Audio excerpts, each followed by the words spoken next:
¿qué? Que se atreven a salir. Ajá, sí. Probablemente a algunos de nosotros nos faltaría ese valor para hacerlo. Ajá. Probablemente. No estoy diciendo que no lo hagamos o qué, pero ellos tienen, y sí, tienen ese mérito de ese valor de salir y tienen constancia. Ajá. Y están prácticamente semana tras semana. Ajá. Ajá.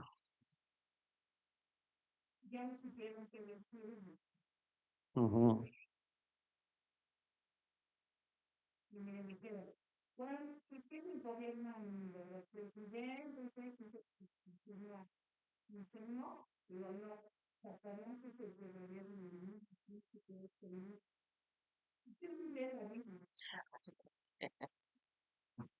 Sí, exacto. Sí, sí, es cierto, ¿eh? Ellos ya tienen, ya saben qué es lo que van a decir. Ajá. Y si usted les saca algo, ellos ya de pronto ahora sí que ahí es donde uno puede aprovechar para decir, ¿sabes qué? Pues mejor lee tú. Ajá, lee un poquito más la Biblia. De hecho, ven que siempre van dos. Son como los submarinos, ¿no? Dos en cada bolsita, ¿no? Pero sí, también. Ajá. En el caso de los mormones va un prietito y un güero, ¿no? Ya sabemos cuál es el mexicanito, ¿verdad? Por lo regular, ¿verdad? Pero en el caso de los testigos, es el que toca y el que empieza el diálogo es el que sabe menos. Ajá. Y si de pronto se atora en algo, sale el quite el otro. Ujú. El que tiene más experiencia, ¿no? Pero básicamente esta serie de enseñanzas que tiene que ver con conocer lo que creemos como iglesia, es para que nosotros afiancemos nuestra fe. No es un estudio profundo de las doctrinas, pero sí es importante que de cuando en cuando recordemos qué es lo que creemos, ¿ok? Entonces, el día de hoy vamos a hablar precisamente, el primer punto tiene que ver con que creemos que la Biblia es la palabra de Dios. ¿Sí? ¿Cuántos dicen amén? Ok, qué bueno que estamos convencidos que la Biblia es la palabra de Dios. ¿Usted se ha preguntado por qué Dios se quiso revelar a través de un libro? Ciertamente, y hace un rato lo leíamos en Salmos 19, en el que dice que los cielos cuentan la gloria de Dios. O sea, la naturaleza, el universo mismo, testifica de un Dios creador. Ajá, eso lo entendemos bien. Y, o sea, esto no surgió de la casualidad, por más que el mundo ha querido decir que de pronto, pues, de pronto apareció, pero no es así. Ajá, no es así, no, es que le pegué. Este, eh, no es de que, sino que la Biblia dice, por ejemplo, Hebreos capítulo 11 versículo 3 dice que por la fe sabemos que ha sido constituido el universo por la palabra de Dios. O sea, Dios habló, inmediatamente todo el universo fue creado. Ujú. Y eso nos habla, obviamente, del poder de la palabra de Dios, pero hay algo que Dios, o por medio de algo, Dios se quiso revelar, específicamente a través de un libro. Ujú. A través de un libro. Él se quiso dar a conocer y hay un término que se conoce como una revelación progresiva. O sea, Dios no dio todo de un jalón. O sea, Dios no le dijo todo lo que debía de estar escrito en su palabra, por ejemplo, a Moisés. Ajá. Sino que él progresivamente o poco a poco, él fue revelando su voluntad, lo que él piensa acerca del bien, del mal, del cielo, del infierno, de todas las cosas. Ajá. Entonces, a eso se le llama revelación progresiva, pero básicamente mi punto es de que Dios se quiso revelar a través de un libro, o sea, él se quiso dar a conocer a través de un libro. Y es a través de este libro es que nosotros sabemos o podemos conocer quién es Dios. Ujú. ¿Quién es Dios?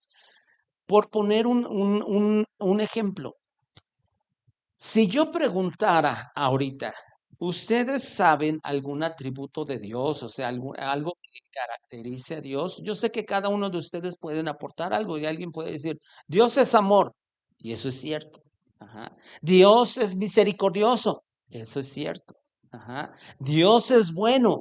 Sí, todo eso es cierto. Pero hay otras cosas y los que acabo de mencionar son de los atributos más conocidos. Pero hay otros atributos que luego los desconocemos. Pero Dios, o sea, Dios nos muestra cómo es Él en su palabra. En su palabra. Por ejemplo, algunos de ustedes se han puesto a pensar, bueno, casi siempre nuestra mente está, ok, Génesis 1:1 dice, en el principio creó Dios los cielos y la tierra. Ajá. Y eso, número uno, nos testifica que Dios es un Dios creador, que hizo absolutamente todo. ¿Están de acuerdo? Pero antes de Génesis 1:1, ¿qué pasó? ¿Dónde estaba Dios? ¿Qué hizo Dios? Bueno, la Biblia nos habla de que Él, por ejemplo, creó los ángeles. Ujú. Los ángeles. Por ejemplo, Job capítulo 38 nos habla cuando de algún modo Dios le está como que poniendo su estate quieto a Job, porque le está haciendo unas preguntas y le dice, ¿dónde estabas tú cuando yo estaba creando todo? Ujú. Y dice uno de los versículos, ¿dónde estabas tú cuando yo estaba creando y los hijos de Dios? De hecho, ese versículo, si recuerdan, lo vimos cuando para referirnos a los hijos de Dios, que son los ángeles, ajá, en ese contexto. Entonces, ¿dónde estabas tú? Ok, entonces, antes de que Dios creara el universo, los cielos, la tierra, Él creó los ángeles. Pero antes, todavía antes de que creara los ángeles, Dios estaba solo, absolutamente solo. Eh, a eso, ese también es un atributo de Dios, la soledad de Dios. Ahora, alguien dirá, ¿cómo? ¿Cómo? A ver, es que ¿saben qué? Al principio, y al principio, por poner eso de al principio, o antes de la creación de los ángeles, Dios estaba absolutamente solo y no le hacía falta nada, nada, absolutamente. Él, y ese es otro atributo, él es está completamente satisfecho en sí mismo. A él no le hace falta nada, nada. A veces nosotros pensamos, incluso hay personas que dicen, incluso cuando están dando el mensaje de salvación, si tú recibes a Jesús, Él se va a poner contento en el cielo porque Él prefiere que tú le des el sí, porque, no, espérense, Dios es Dios, aunque tú y yo lo rechacemos. Él sigue siendo Dios. Él es Dios, aunque la iglesia no ore, no alabe al Señor, Él es Dios. De pronto este tipo de cosas no las enseñamos a veces en la iglesia, pero eso es lo que nos enseña también la palabra de Dios, porque incluso hay un versículo en Job en donde también nos habla precisamente de esto que les acabo de mencionar, en el que lo voy a parafrasear, diciendo, si tú alabas a Dios, ¿a él qué? O sea, ¿a él qué le trae de beneficio? No le trae ningún beneficio. Y alguien dirá, bueno, ¿y entonces por qué alabamos a Dios? Porque Él nos manda a alabar a Dios. Porque Él nos dice, incluso en su palabra, que dice que, por ejemplo, el Salmo 145, que Él es digno de ser en gran manera alabado. ¿Por qué lo alabamos? No, o sea, no podemos pensar que Dios está en el trono y que de pronto se escuchan las alabanzas de aquí de la tierra y que Él, ay, se pone contento. Pero si nadie le alaba, Él está todo triste. No, no, Él no es como nosotros. Nosotros de pronto necesitamos que alguien nos diga, oye, te quiero. Oye, o sea, nosotros nos hace sentir bien eso, pero Dios no es así. Dios no se, o sea, no está, ay, pues no, ahora ni me cantaron con ganas los de la iglesia, de los miércoles. No, él no, Él sigue siendo Dios. Él es Dios. Y de pronto, o sea, en este ejemplo que yo les estoy dando, hacemos mucho énfasis en que Dios es amor, y vuelvo a repetir, es cierto que Dios es bueno, es cierto que Dios es misericordioso, y es cierto, pero Él es un ser perfecto, perfecto, no le hace falta absolutamente nada. ¿Y eso dónde lo vemos? En la Escritura, en la Escritura. Ujú. Ahora, Dios quiso darse a conocer a través de las sagradas escrituras. Y es aquí donde nos enseña su voluntad. Y el conocimiento de su palabra nos permite saber cuál es el plan de salvación para la humanidad. Él nos permite conocer. Por ejemplo, hace 8 días les mencionaba, incluso les daba yo algunos datos y hoy quiero nada más mencionar algunos datos porque acuérdese, Dios se quiso dar a conocer a través de este libro, ¿ok? A través de las sagradas escrituras. Y cuando nos referimos a las sagradas escrituras, incluyen los 39 libros del Antiguo Testamento y 27 del Nuevo Testamento. Y eso yo se los recomiendo, apréndase. 39 del Antiguo, 27 del Nuevo Testamento. Todos estos libros, la Iglesia Cristiana Evangélica, o sea, los 66 libros, los reconoce como inspirados por Dios. Vamos a la escritura. Segunda carta a Timoteo, capítulo 3, versículo 16 y 17. Segunda carta a Timoteo, capítulo 3, versículos 16 y 17. Y el que lo tenga lo puede leer en voz alta, por favor.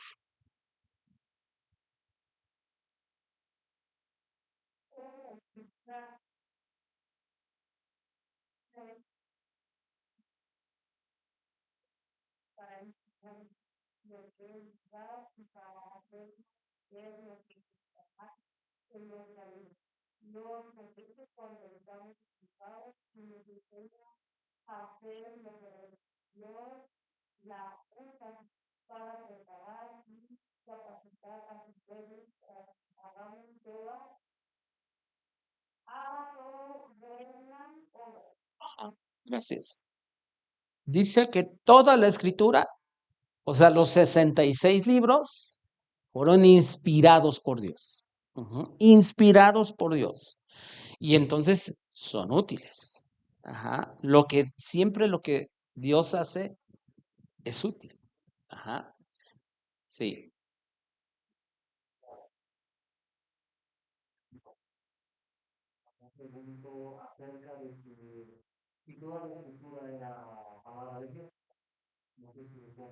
Ujú.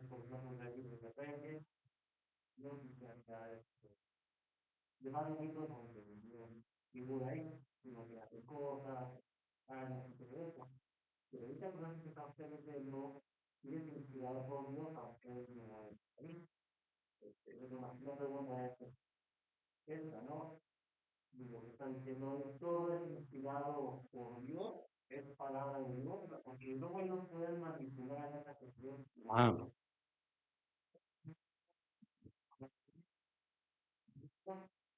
Ujú.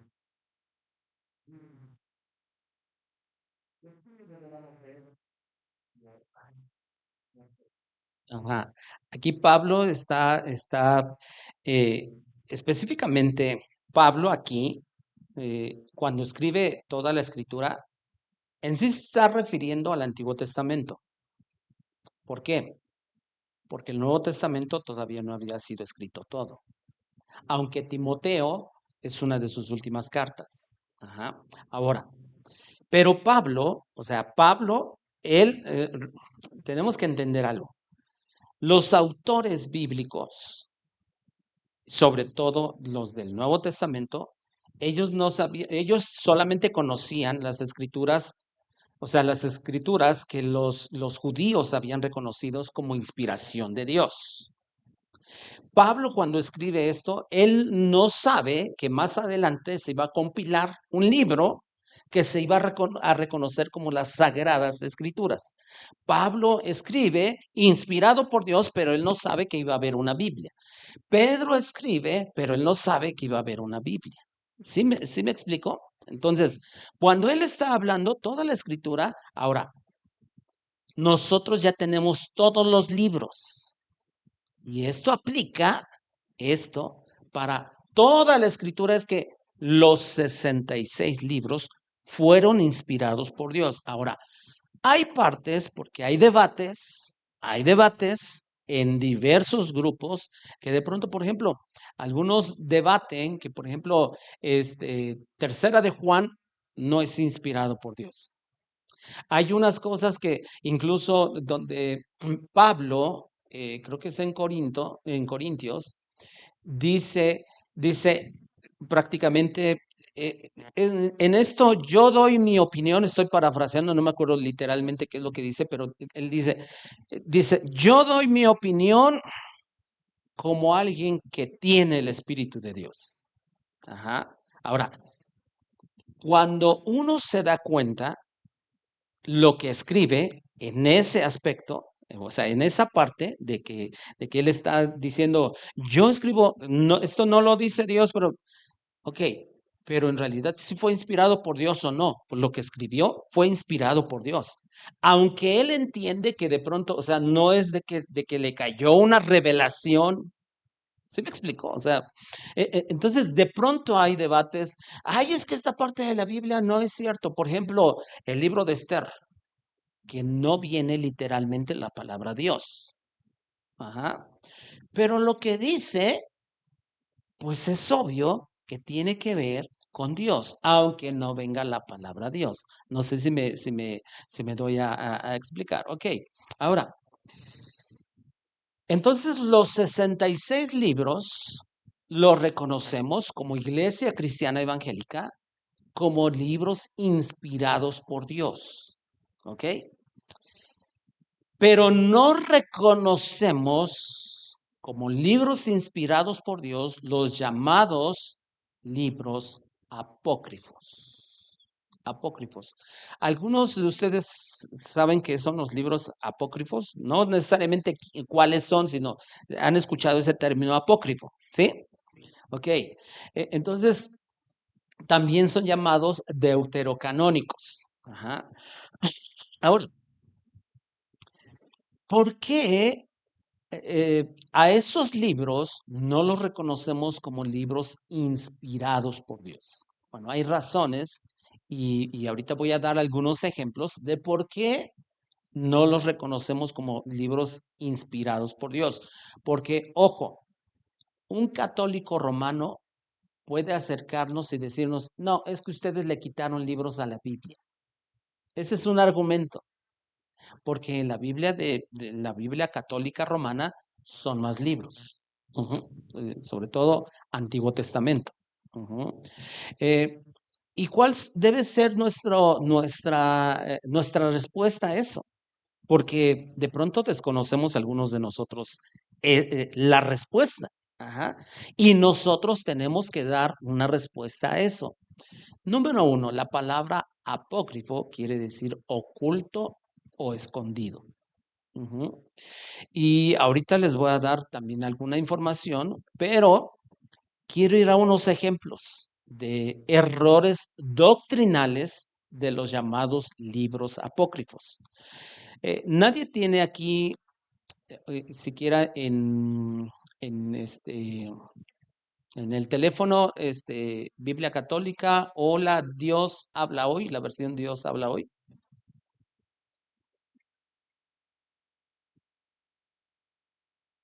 Ajá. Ujú.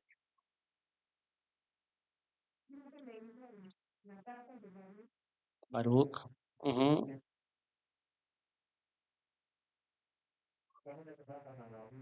Ajá. Moroni. Ujú. El libro del Mormón. Ujú. Ajá, exacto, exacto. Sí, pero quiero es más, leer unas partes. Voy al libro de Tobit, capítulo 6. Yo tuve que descargar la, la Biblia, Dios habla hoy, porque esa es la que tiene esos libros. Tobit es uno de los libros llamados apócrifos. Y les voy a leer una parte. Quiero que pongamos toda nuestra atención. Déjenme nada más confirmar del 1 al 8. Ok. Y casi hasta el final va a estar el error doctrinal. Ok. Dice, el muchacho se fue acompañado por el ángel. El perro también salió y se fue con ellos. Empezaron su viaje y la primera noche la pasaron junto al río Tigris. El muchacho bajó al río a lavarse los pies. Entonces un pez enorme saltó del agua y amenazaba con comerle el pie al muchacho. Este dio un grito, pero el ángel le dijo, agarra el pescado, no lo sueltes. El muchacho agarró el pescado y lo sacó a la orilla. El ángel le dijo, ábrelo y sácale la hiel, el corazón y el hígado y guárdalos. Son un remedio muy útil. Los intestinos, tíralos. El muchacho abrió el pescado y separó la hiel, el corazón y el hígado. Luego puso a asar un poco de pescado y se lo comió. El resto lo saló y lo guardó. Y siguieron juntos el viaje hasta que llegaron cerca de Media. Entonces el muchacho preguntó al ángel, amigo Azarías, ¿para qué sirven de remedio la hiel, el corazón y el hígado del pescado? Ojo, fíjense, está preguntando, ¿para qué sirven de remedio? Él contestó, cuando una persona es atacada por un demonio o un espíritu malo, si se queman delante de esa persona el corazón y el hígado del pescado, cesa el ataque y no se repite jamás. En realidad, ¿qué es? ¿Brujería? Claro. Ajá. Entonces, uno dice, ah, caray, ¿cómo aceptar que esto fue inspirado por Dios? Si Dios en Deuteronomio condena el hecho de consultar a divinos y el hecho de hacer actos de brujería. ¿Se dan cuenta? Hay un error doctrinal. ¿Por qué? Promueve la magia. Voy a leer igual Tobit capítulo 4, versículo 10 y 11.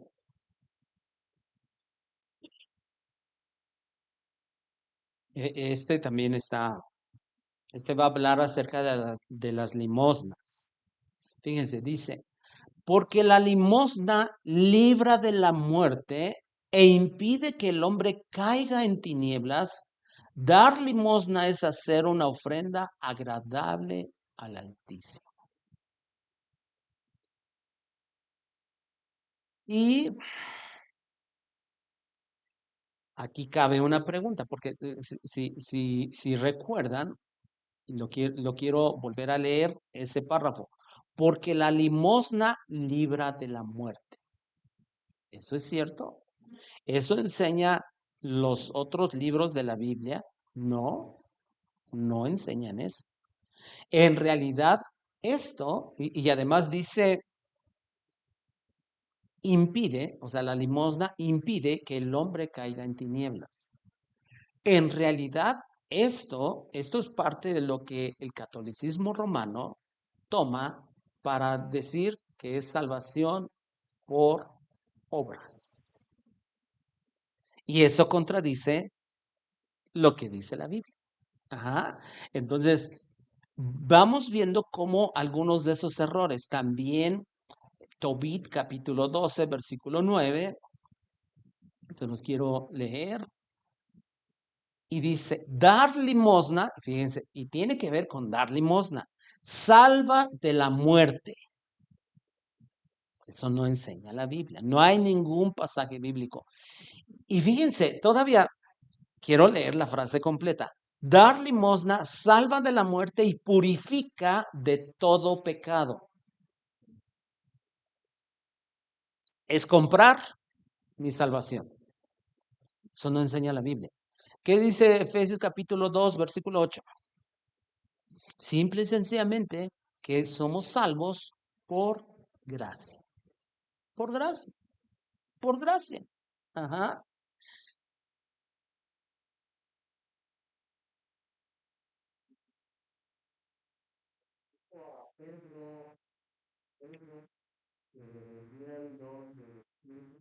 En Hechos, a Simón el mago.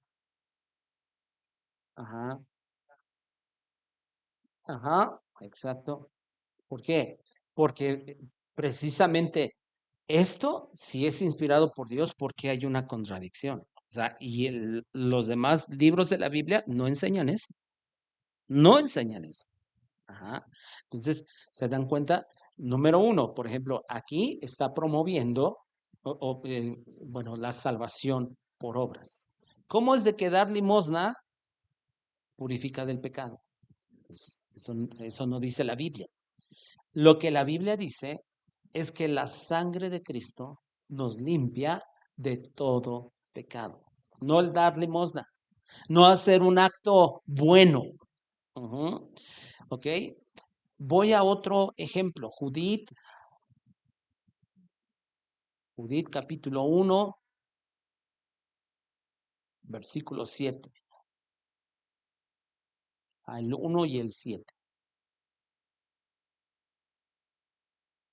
¿Ustedes se acuerdan que el libro de Daniel menciona a un rey llamado Nabucodonosor? ¿Sí? ¿Se acuerdan de dónde era rey Nabucodonosor? De Babilonia, ajá, que estaba en Mesopotamia. Ajá, ¿ok? Pues fíjense, Judith lo que dice el versículo 1.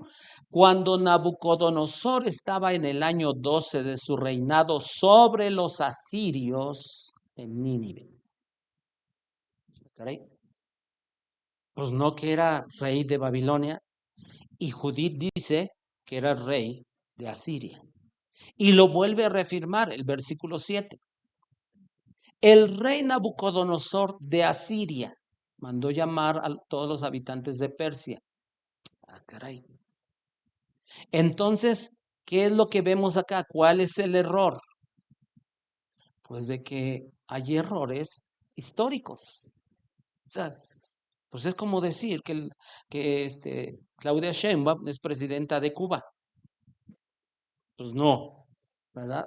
Entonces, vemos este tipo de errores, aunque promuevan, ¿verdad? El donar a Cuba, ¿verdad? Pero este tipo de errores, uno dice, ¿por qué? O sea, si son inspirados por Dios, ¿usted cree que de pronto a Dios, ay, se me olvidó, si no era de Asiria, era de Babilonia? No, no existe error. Ajá. Voy a otro más, Baruch capítulo 6, versículo 1, el 1 y el 2. Baruch. Capítulo 6, versículos 1 y 2.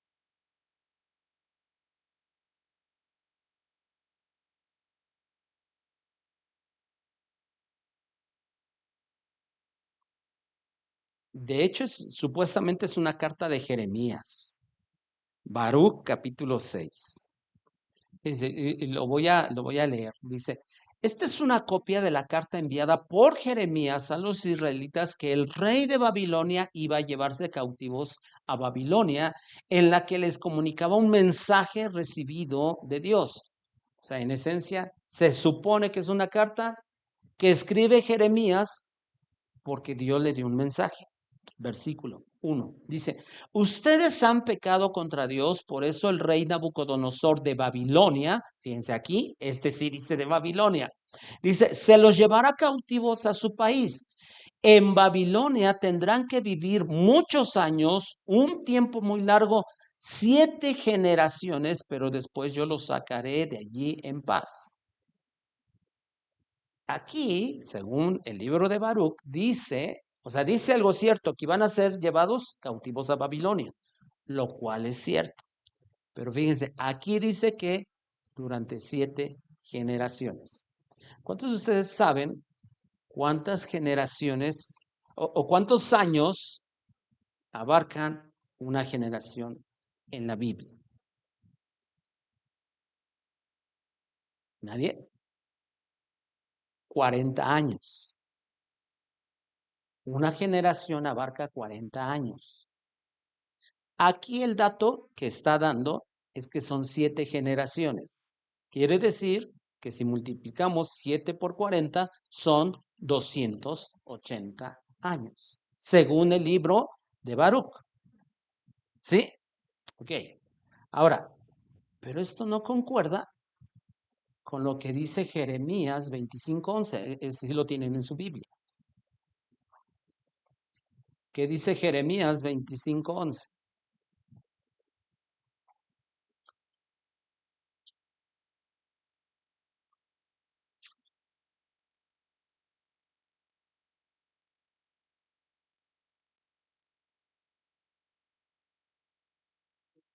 Ujú. Toda esta tierra será puesta en ruinas y en espanto, y servirán estas naciones al rey de Babilonia 70. Dice 70 años. No 7 generaciones, no 280 años. Entonces, ¿a quién le creemos? ¿Al profeta Jeremías o a Baruch, que supuestamente registra la carta de Jeremías, un mensaje de Dios en el que dice algo cierto, pero algo inexacto? ¿Cómo Jeremías se podría contradecir? En un lugar dice 70 años y en otro lugar dice 7 generaciones, que son 280 años aproximadamente. Y esto tuvo un cumplimiento, de hecho. ¿En qué tiempos? En tiempos de Daniel. Cuando Daniel en capítulo 9, no vamos a ir, pero en Daniel 9, él dice que él lee la profecía de Jeremías, él hace las cuentas y dice, se va a cumplir la profecía de Jeremías. Y es cuando precisamente Daniel, y viene registrada su oración en Daniel capítulo 9. Entonces, ¿por qué estos libros, los apócrifos, no los reconocemos como inspirados por Dios? Porque tienen errores históricos, tienen errores doctrinales. Entonces, no pueden ser libros inspirados por Dios. Ajá. Ahora, otro error que nosotros vemos, bueno, mejor dicho, ya vimos el de Baruch también, ¿verdad? Ok, ahora, Baruch sí es mencionado incluso por Jeremías. Ajá, vean, o sea, lo vamos a constatar, capítulo 36, versículo 26. Porque sé que de pronto algún católico romano va a decir, no, pero Baruch sí existió, hasta viene en el libro de Jeremías. Sí, pero en realidad se cree que era como, que Baruch en realidad era como el secretario de Jeremías. De hecho, 36:26 es lo que nos dice. ¿Alguien que lo pueda leer, por favor?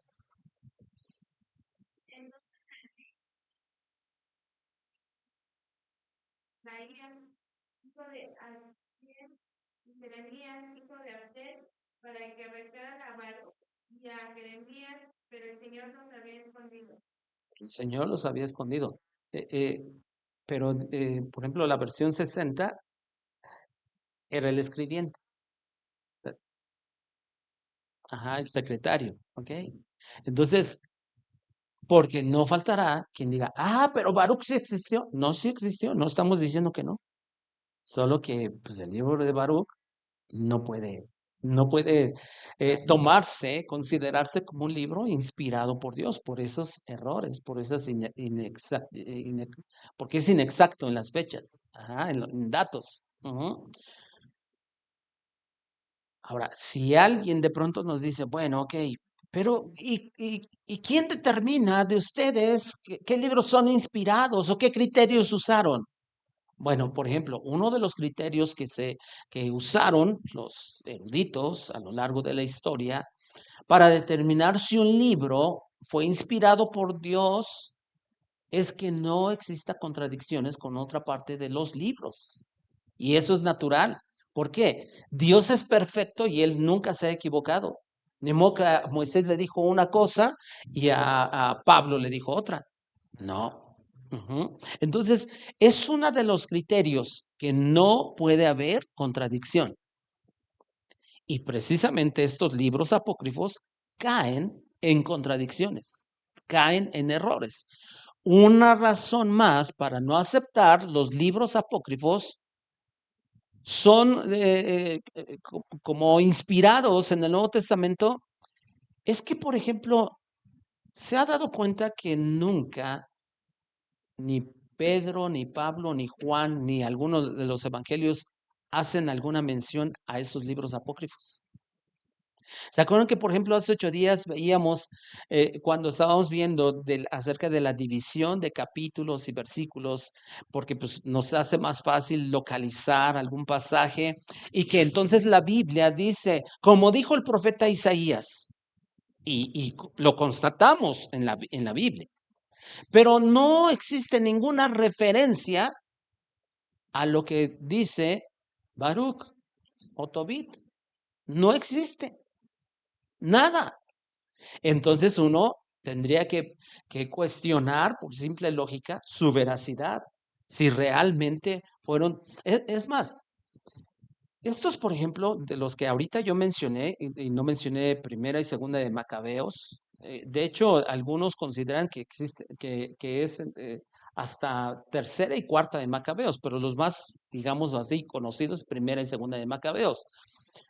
Algunos de esos libros que están considerados dentro del canon del Antiguo Testamento, eh, ya vimos algunos de sus errores, pero ¿sabían ustedes que, por ejemplo, hay otros libros que supuestamente forman parte del Nuevo Testamento, pero obviamente nosotros como Iglesia Cristiana Evangélica no los reconocemos y en general no se reconocen, pues porque resulta que se escribieron después del siglo II,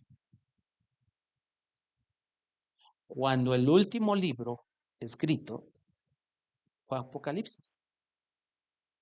Entonces, ¿cómo es de que de pronto aparecieron? No. Ahora, ¿sabían ustedes que, por ejemplo, estos que acabo de mencionar, Baruch, Tobit, Macabeos, algunas partes de Daniel, Eclesiástico, ¿sabían ustedes que cuando uno investiga cuándo fueron escritos, aparecen con fechas entre el 400 antes de Cristo y el 1 antes de Cristo? No sé si recuerdan que hace 8 días les decía yo que hubo un periodo de silencio entre el Antiguo Testamento y el Nuevo Testamento. ¿Cómo es de que los libros apócrifos son fechados? Precisamente en eso. Cuando todos los teólogos, todos los eruditos dicen, Dios no habló absolutamente, Dios no reveló nada en esos 400 años. El de los últimos libros que fueron realmente inspirados por Dios, que forman parte del Antiguo Testamento, pues ahí está, por ejemplo, Malaquías, ujú, que es prácticamente el último. Pero la Iglesia Católica Romana reconoció a los libros apócrifos como inspirados por Dios en el famoso Concilio de Trento. en el año 1546. ¿Cómo es de que se reconocieron y con esos errores? Ese es el problema. Y es precisamente que los libros que son reconocidos como inspirados, o sea, si son inspirados por Dios, quiere decir que tienen autoridad. Porque si Dios los inspiró, tienen la autoridad misma de Dios. Ajá. Entonces, como tienen los libros que reconocemos, la Iglesia Cristiana Evangélica en general, que reconocemos la inspiración de esos 66 libros, 37 del Antiguo, 29 del Nuevo, reconocemos que tienen la autoridad de Dios y entonces son dignos de ser creídos y obedecidos esos libros. Son dignos de ser creídos y obedecidos. Vamos a segunda carta del apóstol Pedro, capítulo 1, versículo 19. Segunda carta de Pedro, capítulo 1,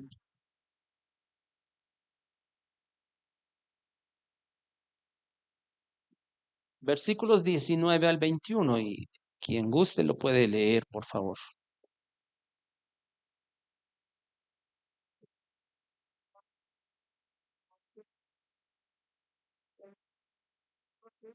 Como hay un sol que alumbra en lugar oscuro, hasta que el día esclarezca y el lucero de la mañana salga en los laboratorios.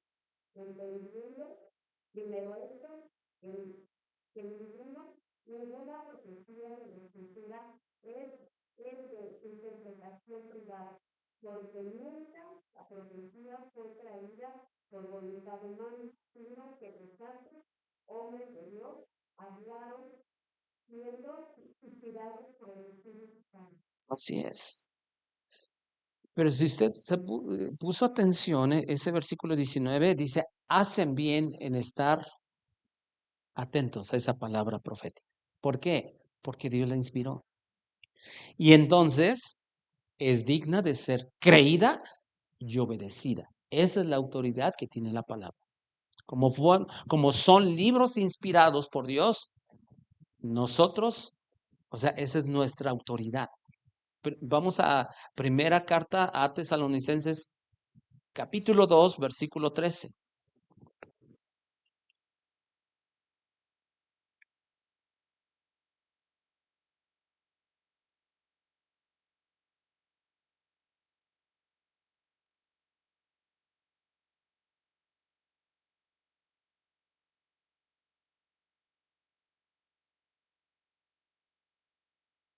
¿Alguien que le pueda dar lectura?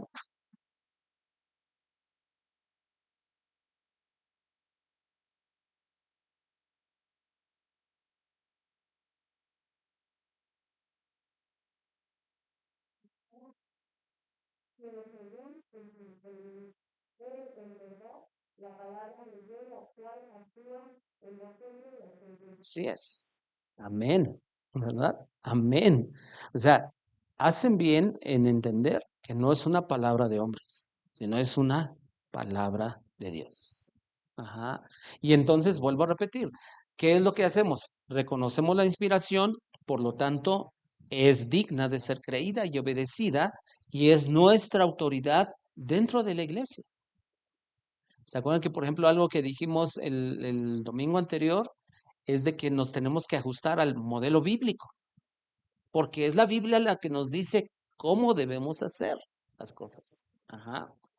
Entonces, este reconocimiento de inspiración divina nos lleva a entender también, no solamente que tiene autoridad, sino que es perfecta y sin errores, como lo es Dios. Dios es perfecto, su palabra también. Dios nunca se equivoca, su palabra nunca se equivoca, no tiene errores.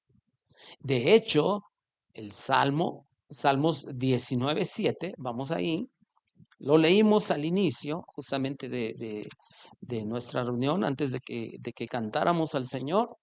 Salmos capítulo 19, versículo 7.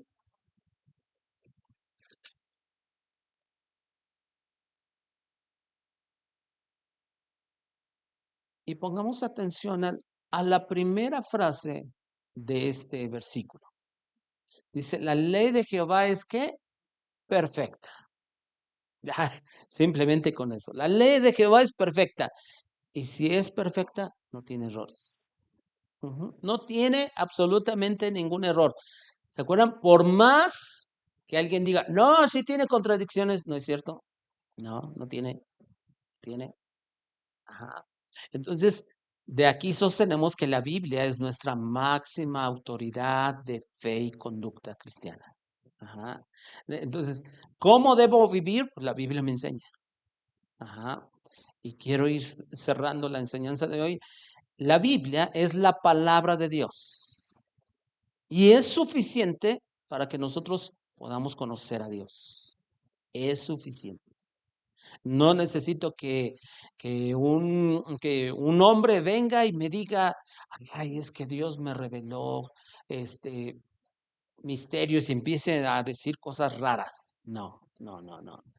Y más en nuestros días es tan común decir, es que Dios me mostró y Dios me dijo que no sé qué tanto, y de pronto caen en errores, porque la Biblia no dice eso. Entonces, la Biblia me enseña cómo puedo conocer a Dios, cómo puedo ser salvo, cómo puedo vivir en santidad, cómo debe ser mi trato hacia las personas, cómo es el cielo, cómo es el infierno, cómo puedo ser salvo, qué debo hacer, cómo ser un buen esposo, cómo caminar en este mundo de maldad. O sea, me enseña todo. Ajá. Y podemos decir, en definitiva, que la Biblia es la voz de Dios y es nuestra guía diaria. Es nuestra guía diaria. Por eso, hermanos, una y otra vez siempre les estaremos diciendo, hermanos, metámonos a estudiar este libro. Leamos la palabra de Dios, leamos la palabra de Dios. Créanme que para mí, y estas últimas enseñanzas ha sido un impulso para leer más la palabra de Dios. Y estoy leyendo un poco más la palabra de Dios. Estoy estudiando otras cosas que tienen que ver también con la Biblia, pero procuro leer más todavía la palabra de Dios. Hay pasajes que yo quisiera aprendérmelos de memoria, pero los estoy leyendo y leyendo y leyendo y leyendo. Pero hermanos, de verdad, de verdad. O sea, este libro es nuestra luz, este libro es nuestra guía. Ajá. Y entonces cada problemática, incluso de la vida diaria, este libro tiene la respuesta. Este libro tiene que nos dice qué es lo que debemos hacer. Y en tiempos de la Reforma, en 1517, se promovió volver a las Escrituras y reconocer la autoridad que tiene la palabra de Dios en asuntos de fe. Y de ahí precisamente surgió el principio que hace un poco más de un año explicamos, el principio de sola escritura. Sola escritura. ¿Qué quiere decir? Que la Biblia es nuestra máxima autoridad en la iglesia. No lo que dice fulano, no lo que dice, no, lo que dice la Biblia. Y por ejemplo, con esto termino. Por ejemplo, si la Biblia dice que Jesús va a venir por segunda vez, lo creemos. No sabemos cuándo, pero lo creemos. Ajá. Y algunos diferimos en qué orden de las cosas, de los eventos, pero lo que estamos de acuerdo, toda la iglesia cristiana evangélica, es que Jesús va a venir por segunda vez y va a venir por nosotros. Amén. Eso es lo que nos llena de consuelo. Pues vamos a orar, vamos a orar. Padre, te damos gracias por tu amor y fidelidad. Gracias, Señor, por este tiempo en el que, oh Dios, reconocemos, Señor, tu palabra como nuestra autoridad, como la que nos dice qué debemos hacer, como la que nos dice, oh Dios, cómo debemos vivir. Nos enseña tu voluntad, nos enseña lo que no debemos hacer, cómo debemos tratar a nuestros semejantes. Todo nos dice. Gracias por tu palabra. Gracias porque nos dejaste una guía. No nos dejaste huérfanos, no nos dejaste sin dirección, sino nos dijiste cómo. Y nos dices cómo, Señor, una vez más. Gracias por tu palabra. Te pedimos, oh Dios, y en especial en esta noche te pedimos que nos des hambre por tu palabra. A todos los que estamos aquí y aún los que no pudieron estar en esta noche, Señor, pero que se reúnen en la iglesia, te pedimos que nos des un deseo mayor por conocer tu palabra. Gracias por la vida de cada uno de mis hermanos y mis hermanas que están aquí. Te rogamos que nos lleves con bien hasta nuestras casas. Que tu bendición esté sobre nuestras vidas, sobre nuestra alacena. Señor, gracias, oh Dios, porque tú eres bueno. Para siempre es tu misericordia. Y te honramos, amado Dios, en el nombre de Jesús. Amén y amén. Pues que Dios les bendiga a todos.